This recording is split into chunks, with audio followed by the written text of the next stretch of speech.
This was about as bizarre and as easy as it gets.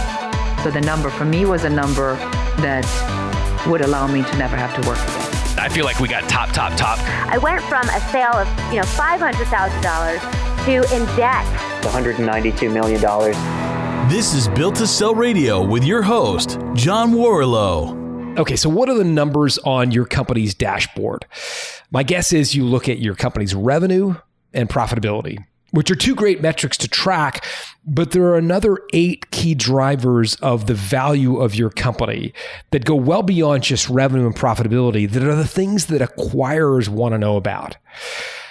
Going and getting your Value Builder score will help you look at your business through the lens of an acquirer. It takes about 15 minutes to do. Go to valuebuilder.com to get your score.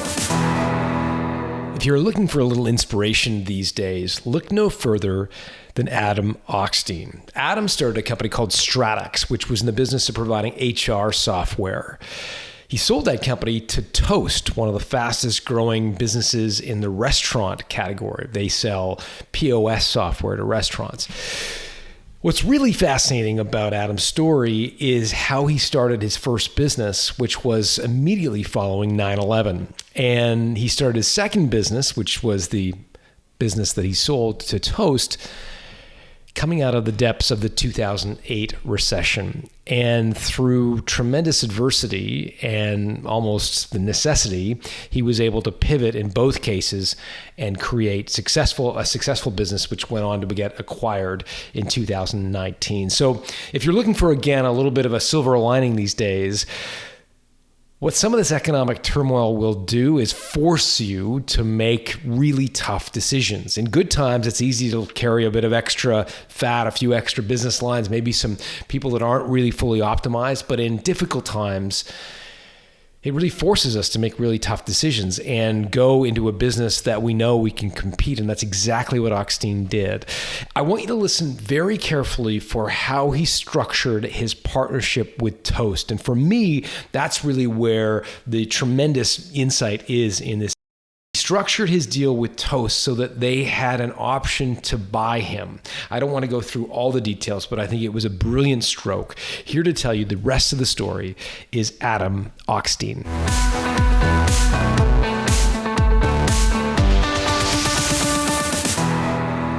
Alec Ochstein, welcome to Built to Sell Radio. Thank you. Where are you located right now?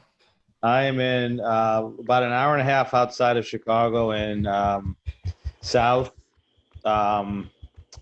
Michigan. And hold up like the rest of us in this COVID-19 crisis. Absolutely. Tell me about this company. I understand that you started it in a crisis of sorts. Tell me about the genesis, how it came about. Yeah, so we pivoted a handful of times. So I guess, good lesson for an entrepreneur is don't be so stuck in your ways when the winds change with you.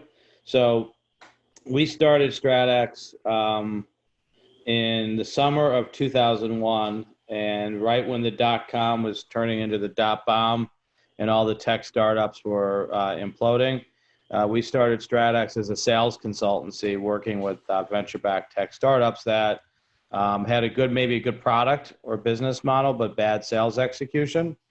So right when we were getting a handful of our first customers, I was actually based in New York and up in Boston, kicking off a new client engagement right when 9/11, the planes hit the World Trade Center at 9/11, and that's probably the closest I've felt to what we're going through this week and now with the coronavirus fear pandemic, was not really understanding what was going to occur next, and was our world permanently changed.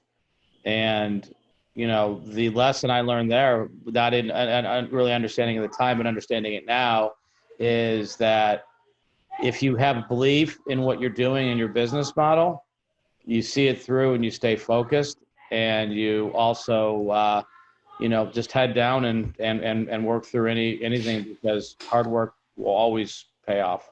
How did you deal with the practical realities of things like cash flow? Because I'm assuming these venture-backed startups after 9/11 are not paying their bills. They're certainly not engaging a lot of sales consultancies. Yeah, it was definitely a challenge. We were fortunate enough that we were still small enough that we were just funding a handful of our salaries and a handful of consultants, and it was challenging to fund, but we were able just to be really thoughtful on how we preserve cash, as most business owners know, cash is king. He who has the gold makes the rules, so you hold on to your cash as long as you can. That is a well said statement these days, for sure. So you're doing sales consulting. How does the business model evolve over time? I'm curious to know what it was when you kind of came into 2008. Yeah, so it's when we were doing sales consulting, back in 2001, 2002, we were doing most of our clients were selling enterprise software. So the first thing we would tell the sales team when we met with them is, you look at a company's annual report, and the letter to the shareholders from the CEO always had a handful of business objectives in there, that this is what we're going to do this year. And CEOs look to really do two things. One is take advantage of market opportunity, and also mitigate risk associated with things that might be occurring from the outside. So it seemed like 8 out of 10 annual reports we were reading at the time, the CEO talked about outsourcing non-critical business processes. It's like the catchphrase at the time. And right in the crosshairs with those two things were IT and HR. Those are the two non-critical business processes that companies are looking to outsource. So if you're McDonald's or Burger King or Chase, you're in the business of flipping burgers or having bank branches, not a matter of having IT departments or HR. So when we looked at at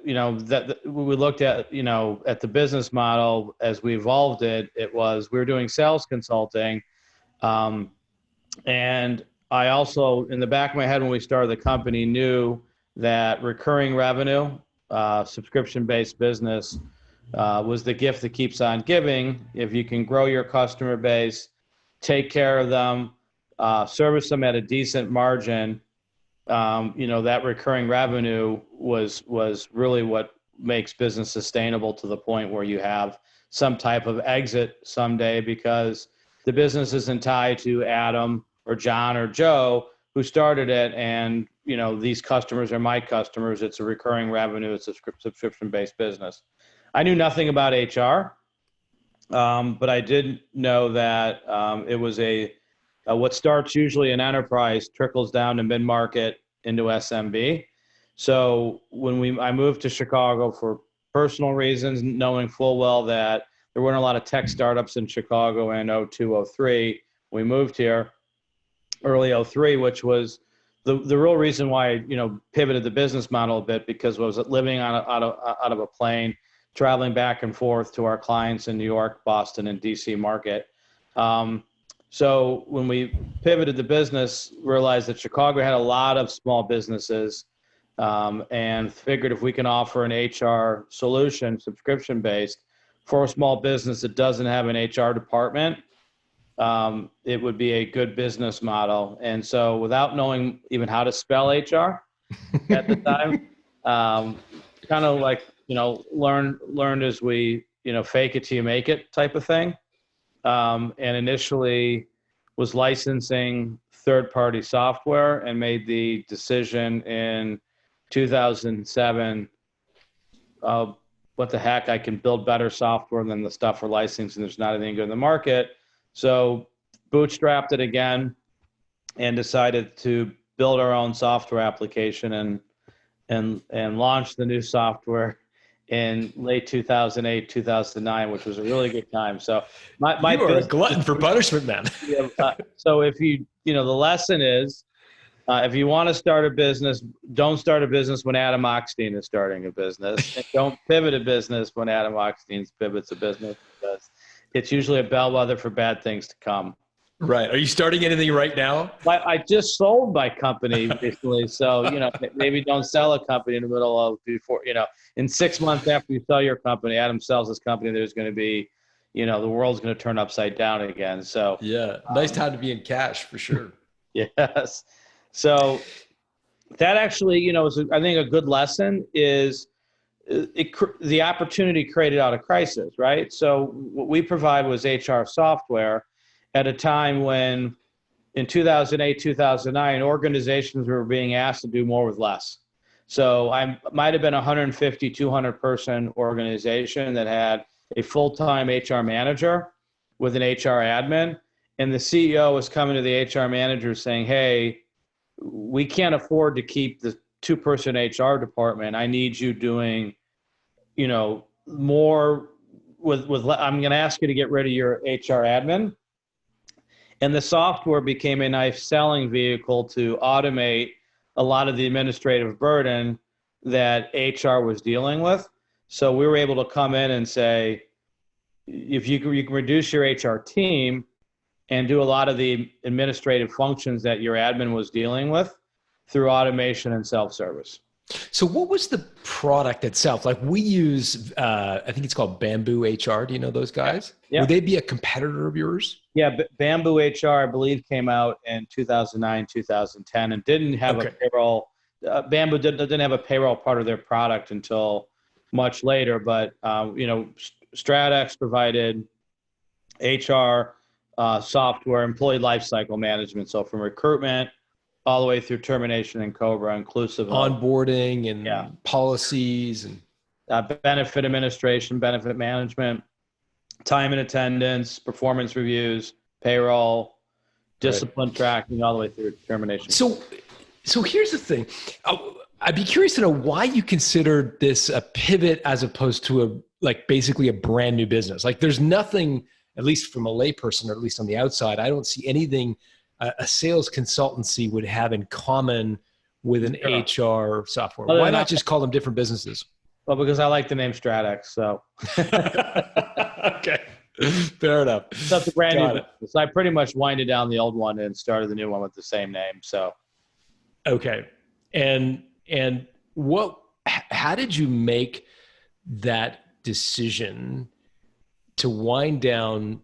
Because again, I think literally this is very timely. I think there's a lot of business owners right now saying, do I need to wind this up entirely and go in a completely different direction and basically take nothing with me? Or am I better off just trimming a couple of things and kind of doubling down on my strategy? So how did you come to the decision to exit completely out of the sales consulting business? It was really a situation where, we had probably 14, 15 consultants at the peak when we made this decision on our payroll. And I was living in Chicago, servicing clients on the East Coast. My wife was pregnant with our firstborn, and we moved to Chicago for family, and I was living out of a plane, out of a suitcase, and spending 4 days a week in either New York or Boston. And I said, this is silly that we moved halfway across the country to be with family, to raise a family, and I'm going to be away from my family 80% of the work week and 60% of the calendar week. I get that, but why not just do sales consulting in Chicago? Like there's lots of companies in Chicago you could do sales consulting for. Yeah, but we were a niche, so we were focused on venture-backed tech companies. At the time, the tech community in Chicago didn't really blossom yet. Okay. So it was, Chicago, Midwest was flyover. It was, you're either on one of the two coasts or maybe Denver.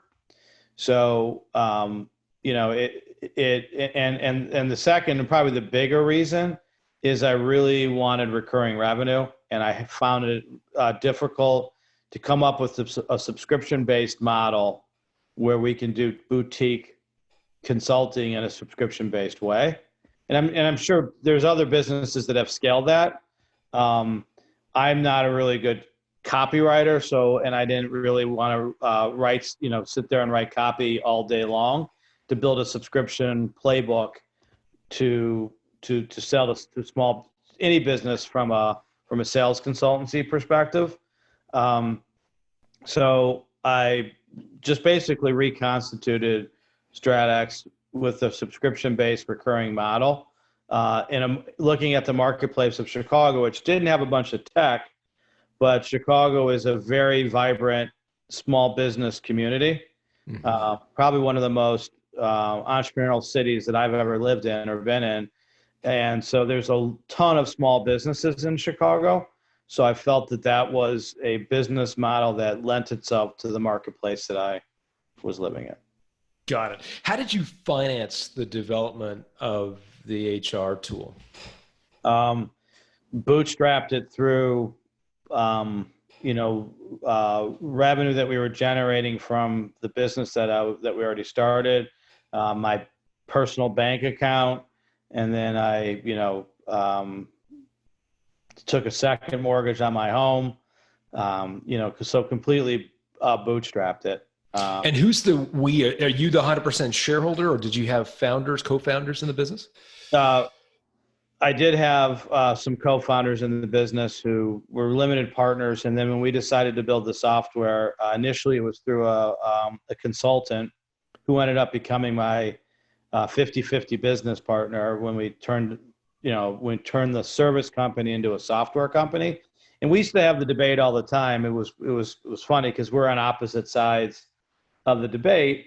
And you would think that we would be arguing different positions. We'd have the argument, are you a service company or a software company? Sammy, my business partner, who was the software developer, would say we're a service company. And I would argue that we're a software company. I think we're both probably right. But when it came to valuation, he'll probably tell you that it's better that I won the slight argument because it's software company. So what's the difference? Take me inside that debate between you and Sammy. Like, what would you guys be arguing? I would argue that, he would argue that we're a people first business, and we're in the business of servicing other businesses. And what separates us is the quality of people we have working for us, servicing those customers. And I would argue that I prefer to have software automate everything where I didn't ever have to speak to, or my team speak to another human being. And that we can print money without having to hire more people. How much of your revenue was from service versus software? Well, we sold it as a SaaS business, so software. So I guess we're both right. As software as a service. So we charged per employee per month for the software application, and that was encompassing not only the software platform, but also the people. And then we started to split it out. So towards the end, there was two lines of business. 70% was software and 30% was service, because we had HR consultants that we would sell as an ad. Initially it was bundled, and eventually we broke it off and said, okay, you want to just buy our software and license it on a per seat basis? And do you want to have an HR consultant who is, PHR certified, and they can be like, your outsourced consultant working with your organization. So we had those different lines of business, and that was probably 70 software revenue and 30% the people part of it. What triggered your decision to separate out the service component? When we started to move up market a bit, when we built initially before we built the software application, the business model was, I want to walk into an organization and say, who handles HR, and have 3 or 4 people point at each other and say that's their job. And then when we built the software application, we did such a nice job building it that it automated so much that it allowed us to move up market to organizations that had 3, 4, 5, 6, 7, 800 employees, and even bigger than that. And there was already an HR team in place. So the last thing we want to do is come in and say, buy our software, and by the way, your company doesn't need your entire HR team, but you should go ahead and move forward with us.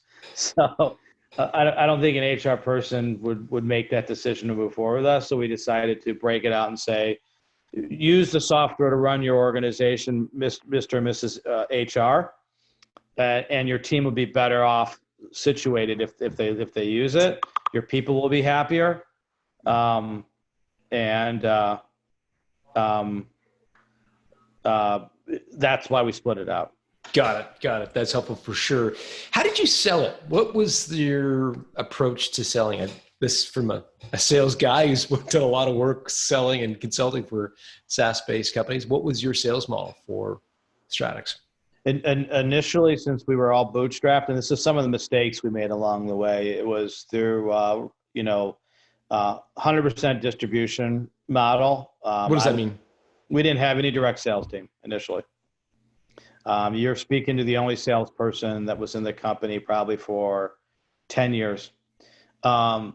And so I would go through, 08, 09 also with Obamacare passing. You had all the benefit brokers were scared that their pot of gold, that some version of Obamacare was going to move like Canada, where it's going to be nationalized healthcare, and this whole model where I actually get commissions based on, employer-based benefits was going to just put all these guys out of business. So we distributed through regional benefit brokers who wanted to have another product, another reason to go into HR and make themselves sticky. So our big distribution for a handful of years was through regional benefit brokers that took the product and brought it to their customers to automate open enrollment and benefits, to help them manage their HR and blah, blah, blah, blah, blah.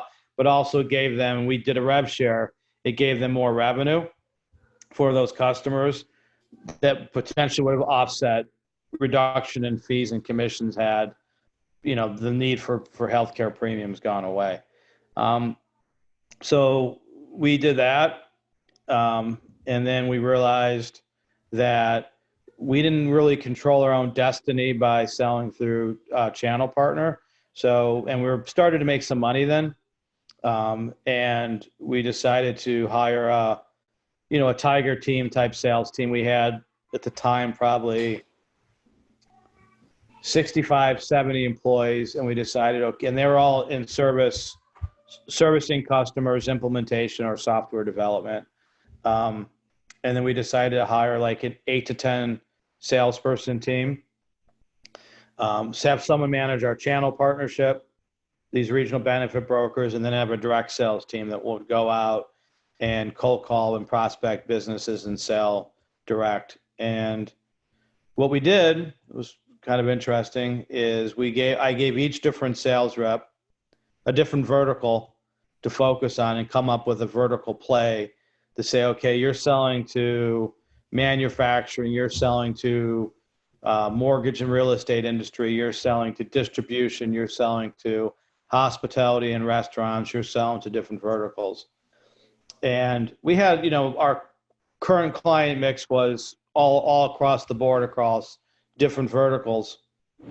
But what a lot of those organizations had in common based on what the software did was a federated or distributed organization where I didn't necessarily have everyone working out of one location. I had people distributed across multiple, maybe it's 8 to 10 branches of a mortgage bank, or 8 to 10 restaurants, or 8 to 10 hotels. We had corporate HR that was dealing with paperwork, and how do I automate the stream of new hires, terms, requests for time off, pay changes, all the different things, all those transactions that occur within that employee life cycle. How do we automate that in a paper-free way?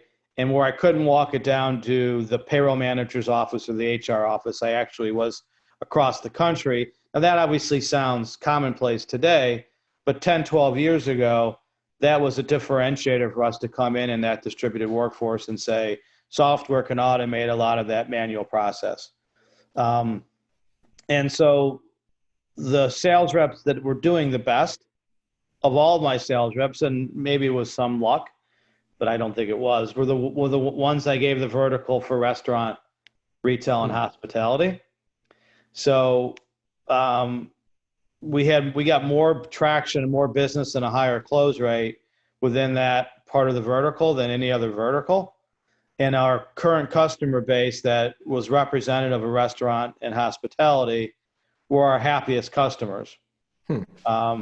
So this was also at a time when big payroll was starting to wake up and start to build HR systems. And if you look at, our biggest competitor, obviously ADP from a payroll perspective, I would wish I would have had the foresight to take a picture of their screenshot of their website from 2004, 2005 when we first started. At every year, all the way up to like 2012 or 2013, it would have been payroll. And then like maybe around 2006, 2007, you'd see little snippets of information around HR. By 2010, 11, it was HR and payroll. And now you go to their website, it's all HR with, and by the way, we do payroll. So, which is, I'm bringing that up. The reason I'm bringing that up is as big as our sales team could have gotten, and I could have went out and raised hundreds of millions of dollars. We never would have been able to replicate the sales army that these big payroll organizations already had that were now coming into our space. So we decided in 2013 to get highly vertically focused and say that we're going to be the absolute best software and HR payroll software provider for restaurant and hospitality. And so we got highly vertically focused and decided to, our direct sales team was mandated that they're only allowed to go after HR and payroll that was, as long as there was a point of sale or property management system, PMS, they could sell it. But if there wasn't a POS or PMS on premise, they weren't allowed to sell to those types of customers more. So we went all in on the vertical, realizing that in the restaurant sector, there's close to 15 to 6, no, not today, but a month ago, 15 to 16 million people that worked in the restaurant sector throughout the United States. So it was a huge, huge vertical to focus on.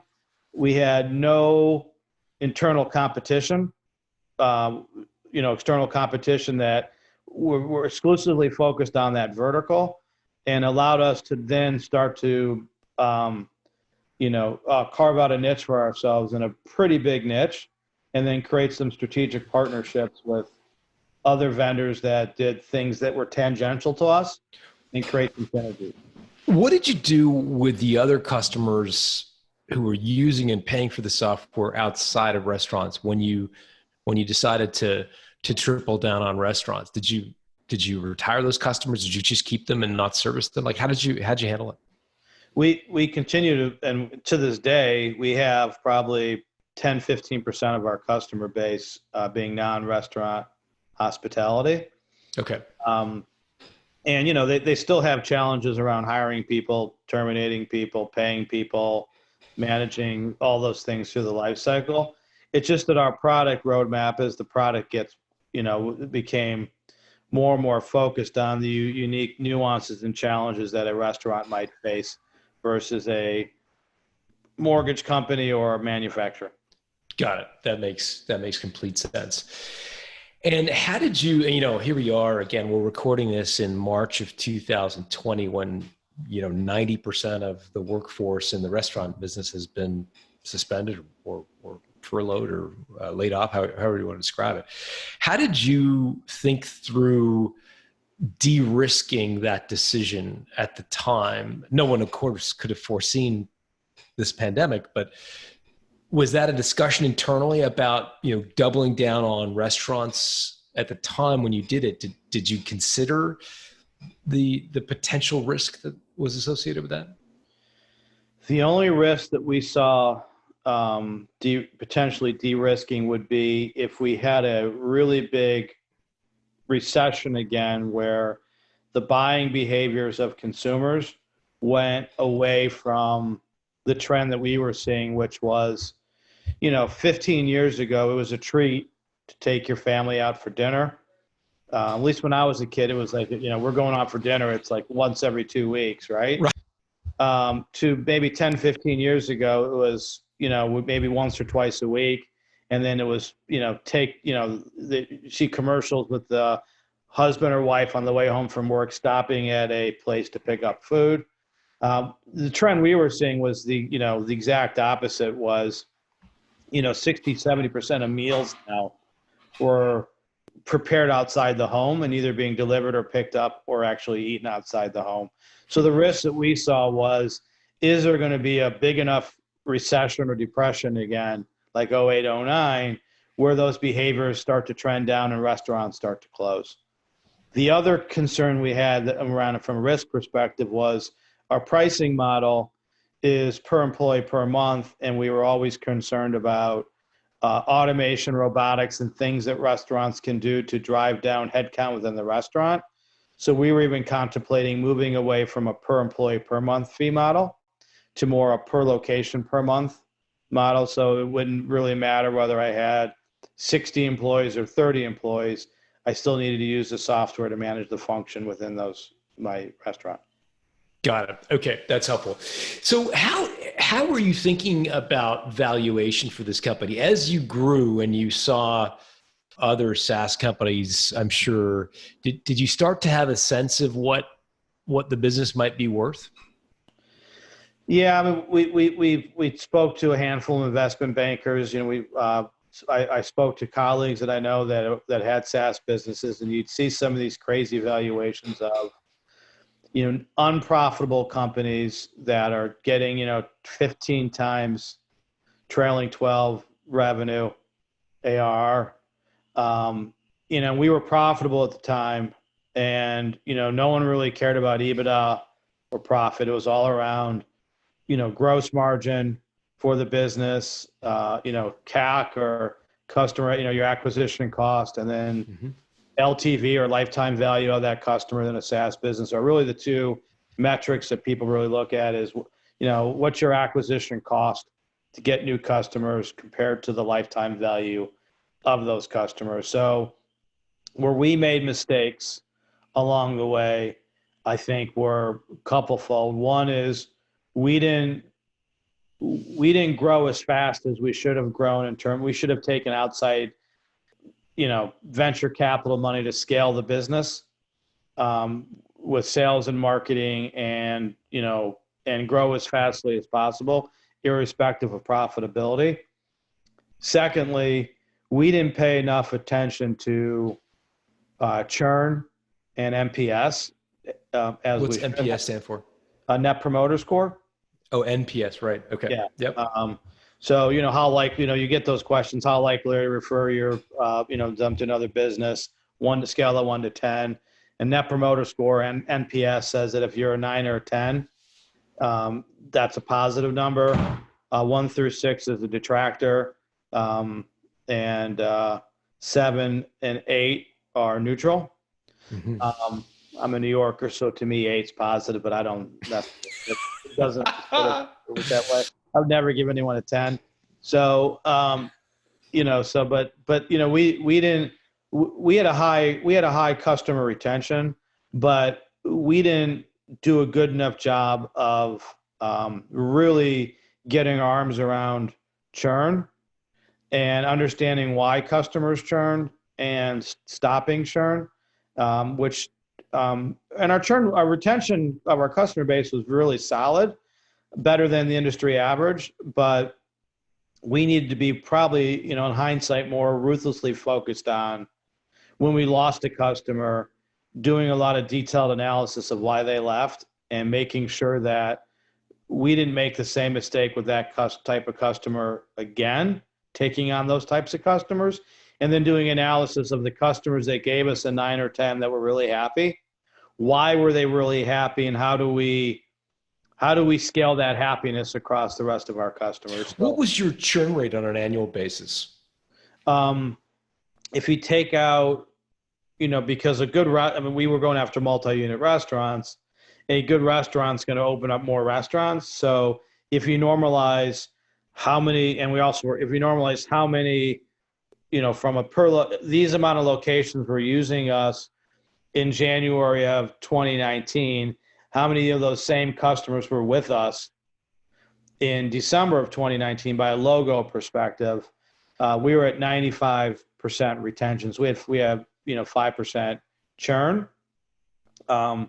which is good for the industry. A typical big payroll company will churn 12 to 15% of their base annually, so that every 8 years they have to basically, start the engine all over again.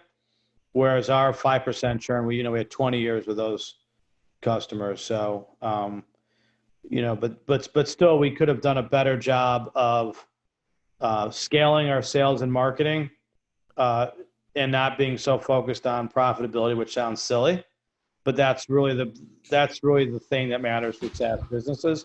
Dragged it, and then you're really being focused on almost zero churn and NPS being really high.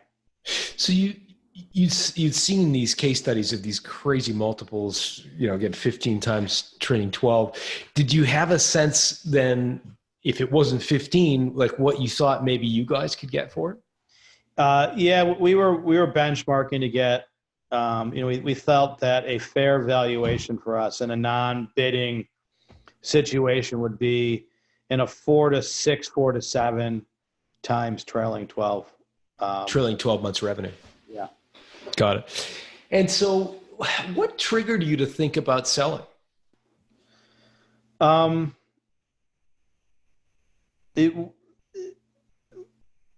I knew that my oldest son, who's going to be 16 in a couple of weeks, at the time, I always used to tease him that when you graduate college, you're not going to be in the family business, or at least not this business. Because I knew when we were building the company, we were building it to sell. We really were. When you build a subscription business, that's hopefully your ultimate goal is to grow it and to sell it. And I don't know if the time was right, but I knew that we ended up partnering with Toast. We got in the restaurant sector, and we were looking to partner with all the point of sale providers, because you think of the two big systems a restaurant needs to run. They're using their point of sale for employees to key in orders. Typically they're punching in and out of a POS. And restaurants, their magic metric is revenue per employee, or dollars per hour worked. They want to always be at dollars per labor, revenue per labor. So they want to always be like sub 20% of labor cost burden. So measuring those metrics were always important to a restaurant. So we wanted to partner with modern point of sale providers, so that when we become system of record to hire an employee, so the manager who's busy doesn't have to key in all that employee data. I just hired Adam Ochstein, and now I have to get him hired in the point of sale. And then taking all the punch data from the POS and having to download it and upload it to a payroll system was also cumbersome. So we were looking to create strategic partnerships with point of sale providers where we created that tight integration.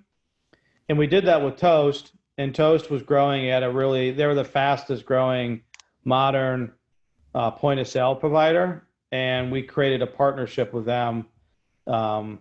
They ended up white labeling our software, and, we negotiated into our partnership, which I necessarily didn't want to do, but I also knew that it was the best chance of, them being our proper exit for us would be if we negotiated in a purchase option within our partnership agreement, which was probably the stickiest part of our negotiation. Was how do we come up with something that is fair without knowing, think you put it in their perspective.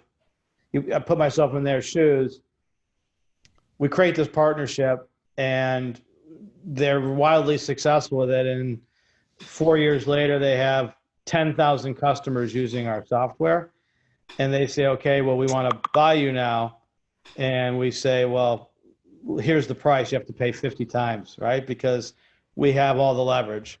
Conversely, I didn't want to undersell what I felt the company would be worth. So we came up with some crazy formula of if you represent X amount of our revenue and we can do all these different things, and then, all these different levers were hit, here's the range of what the purchase would be.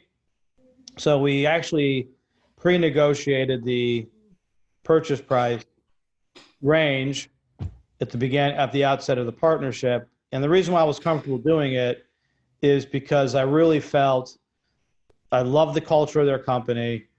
I loved what they were doing in the space. They're the fastest growing company in the space.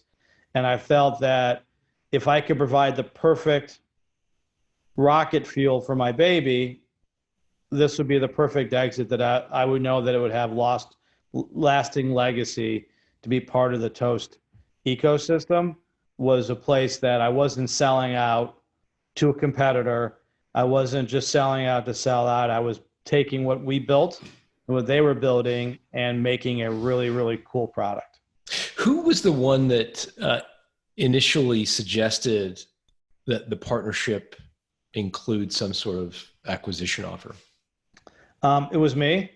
I brought that up with them to pre-handle what I knew would be either A, ugly downstream, or B, if they were looking at us and some of our competitors. We were the only one that I knew were restaurant centric, so I felt we had the best chance of creating a partnership.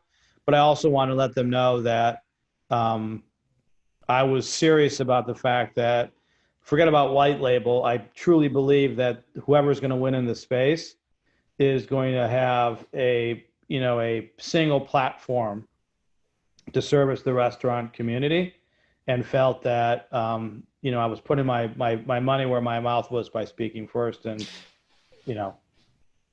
And was it a quid pro quo in the sense that if you had wanted to buy Toast, were you given that option with the same valuation metric?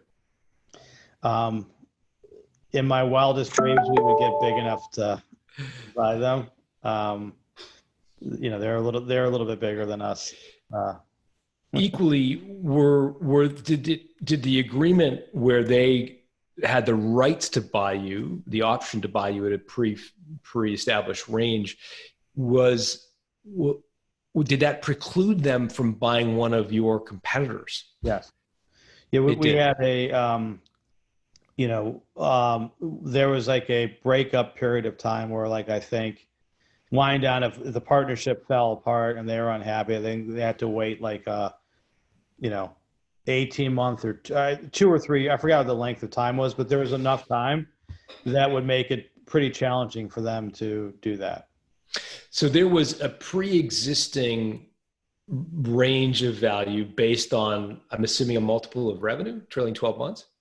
That plus how big of a chunk of our overall customer base they represented. There's all in these different factors, and there's only different windows of time in which we can review it. And then after, I think, 3 or 4 years, the automatic trigger went away, and it just would revert to or convert to a standard partnership agreement. Got it. Okay. Fascinating. And so they had the rights to trigger it, but you did not. Correct. And that right was tied to a date or a set of dates. Yeah, like I think there was a measurement period every 6 months. If they were hitting certain thresholds, we were hitting certain thresholds, we could review it. And obviously it was in my best interest to wait as long as possible, because the longer it goes, the higher the valuation and it becomes. I think, and I know going into it, they were probably looking at it and saying, if this proof of concept pays off before the train leaves the station, becomes runaway and becomes too high of a valuation, let's buy it. There's that balance of, we know this works, by de-risking it that way. And then, who knows what would have happened, like we talked about de-risking before of the pandemic, part of my deal is an earnout. So I would tell your listeners, always when you're negotiating to sell your company, most of the time it's going to have an earnout. where you have to stick around for a period of time. You have to hit certain thresholds and measurements. Have an act of God clause in there, or some type of something else that would help if something like this, God forbid, ever happens again, what's happening in our world. Did you have an act of God clause? No. So what chunk of your deal is at risk? A big chunk. Like more than half? No. A third. A third, but enough to make it meaningful. Yeah. And do you have the time to recover, or is the earn-out time-based? Do you know what I mean by that? Like you've got to hit a certain threshold, or you it is a certain date. I will have time, but you know, some of it will go away because you know, the first measurement period is on the first year anniversary, which is July of this year. Yeah. We won't be out of the hailstorm by then. No. How was forgive me, your partner is Sam or Sammy? Sammy, what was his role in negotiating this partnership agreement? Was he on board with the sale chunk? It sounds like you initiated that, but was that something he thought was a good idea, or where were you guys at on that? Yeah, he was, you know, he typical software developer, highly entrepreneurial. I think he was ready for his next challenge to build his next company. And you know, we've gotten along well enough that you know, when I don't want to be a one-hit wonder. I'd love to be able to say that at some point in the future, when I've done everything I can do to help transition StratEx over to Toast and fully integrate the companies, and my earn-out is complete, and I've done hopefully a lot of good work for Toast. Sometime in the not too distant future, whenever that is, I'd love to do another startup. And if it's software enabled business, which I'm sure it would be, I would love to be, you know, doing business with Sammy again and take all the lessons we learned this time and not make those mistakes, but clearly make some different ones, but not make some new ones together. Well, I appreciate you sharing the story. And I must confess, we've done now almost 300 episodes, and I don't think I've ever heard something quite as unique as the partnership agreement you struck with Toast. So I think that's a really thought-provoking thing for a lot of our listeners. So I'm grateful for you sharing it. Yeah. Where can people, if people want to reach out, I mean, do you want to send them to the Toast website to learn a little bit more if they're in the restaurant industry? Yeah. Do you accept sort of LinkedIn requests? What's the best way for people to kind of reach out? If it's Toast related, go to the Toast website. If it's learning more about my trials and tribulations or life lessons, they can reach me via LinkedIn or, you know, Adam, Ochstein. Great. And we'll put your name, and it's got a unique spelling in the show notes, so you can people can catch up with you in LinkedIn. I really appreciate you spending the time with us under such difficult circumstances. Thank you. Thanks again, Ox. Bye-bye.